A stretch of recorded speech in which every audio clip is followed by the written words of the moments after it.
हम नागरिक हैं। आज हमको यह बात समझनी पड़ेगी कि रानी के पेट से राजा नहीं पैदा होता है।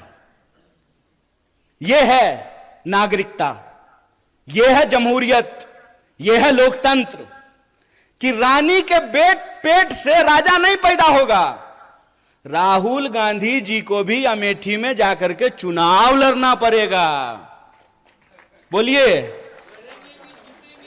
लड़ना पड़ेगा ना? यह लोकतंत्र है। एक बात बताइए, इंदिरा जी चुनाव नहीं लड़ी थी? लड़ी थी ना। राजीव जी चुनाव नहीं लड़े थे? लड़े थे ना। राहुल जी चुनाव लड़ रहे हैं ना। राहुल जी चुनाव जीत करके पार्लियामेंट में है ना। और प्रियंका जी चुनाव नहीं लड़ी हैं तो पार्लियामेंट में है क्या? तो यह परिवारवाद की नई कहानी हमको सुना रही है। तो आप सब अपने मन में विचार कीजिए। आजाद होने का मतलब है आजाद ख्याल से प्रश्न करना। मैं मंच पे खड़ा हूं तो मैं जो भी बोलूंगा उसको आप यूं ही सच मत मान लीजिए।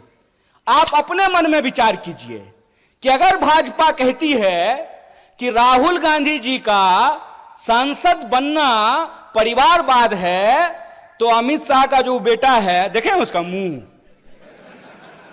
देखें अजय शाह का, है? उसका बीसीसीआई का सेक्रेटरी बनना परिवारवाद है कि नहीं है? और ज्योतिरादित्य सिंधिया जब यूपीए में मंत्री थे, उनके पिताजी भी मंत्री थे, माधवराव सिंधिया। तो जब तक वो कांग्रेस में थे तब तक परिवारवाद था। और जो ही मोदी जी के बगल में जाकर के बैठ गए हैं तो ताली बजा रहे हैं। आहा, उनकी सूरत देख रहे हैं। इतना मूर्ख हैं हम लोग, इतना मूर्ख बनाएंगे ये हमको कि हमारी पार्टी में परिवारवाद है। जो ही आप आरएसएस में शामिल हो जाइएगा तो वो संघ परिवारवाद हो जाता है। अगर परिवारवाद गलत है चचा, तो संघ परिवारवाद भी गलत है। ऐसा नहीं होगा कि हमारे लिए परिवारवाद गलत है और आपके लिए परिवारवाद सही हो जाएगा। मैं ये एग्जाम्पल हमेशा लोगों को देता हूं कि सोनिया जी का कांग्रेस में होना और राजीव जी का कांग्रेस में होना परिवारवाद है, तो मेनका गांधी जी का और वरुण गांधी जी का भाजपा में होना परिवारवाद कैसे नहीं है? बताइए, बोलिए। बेवकूफ बना रहे हो। तुम्हारा खेल हम समझते हैं, और इसका खेल जानते हैं हम क्यों समझते हैं? क्योंकि हमारे जैसे लोग राजनीति को कभी अपना कैरियर नहीं समझते हैं। हमने, और ये मैं पब्लिकली बोल रहा हूं आपके सामने, ये जो आप तमाम लोग यहां बैठे हुए हैं ना, हमने आपका नमक खाया है। आप जो टैक्स देते हैं उस टैक्स के पैसे से हमने दिन रात पढ़ाई करके पीएचडी की है। हमारा बाप अमित शाह थोड़ी था कि हम बीसीसीआई के सेक्रेटरी बन जाएंगे, हैं?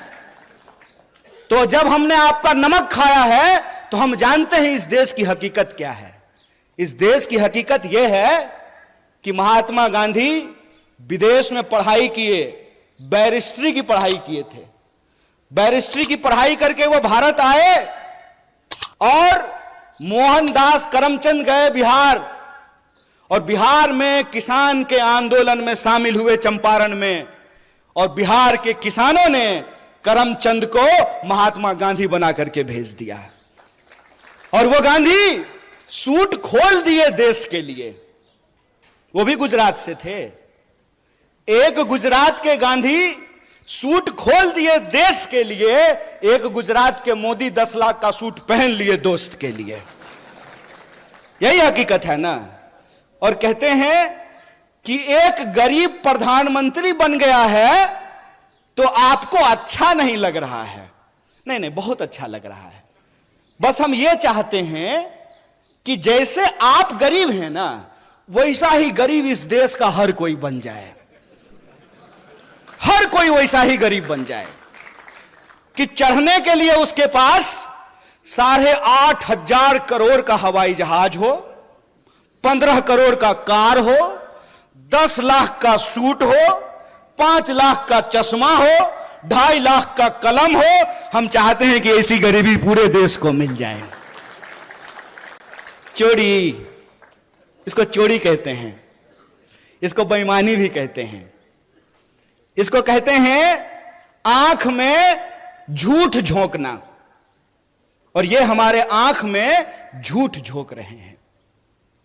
हमको यह बात समझनी पड़ेगी कि आज हमारे मुल्क में हमारी सबसे बड़ी समस्या क्या है, हम किन समस्याओं से जूझ रहे हैं और किस तरीके से हमारा ध्यान भटकाया जाता है। आजकल तो तांगा नहीं चलता है, अब तो तांगा चलना बंद हो गया है, लेकिन पुराना हिंदी सिनेमा देखिएगा ना तो उसमें अभी भी तांगा है। शोले फिल्म जाके देख लीजिएगा, बसंती का एक तांगा है, धन्नो। तो धन्नो के आंख पे एक चश्मा होता है ताकि धन्नो इधर उधर ना देखे, धन्नो सीधा चले, चाबुक खाए और दौड़े। ये हमारे साथ वही व्यवहार कर रहे हैं।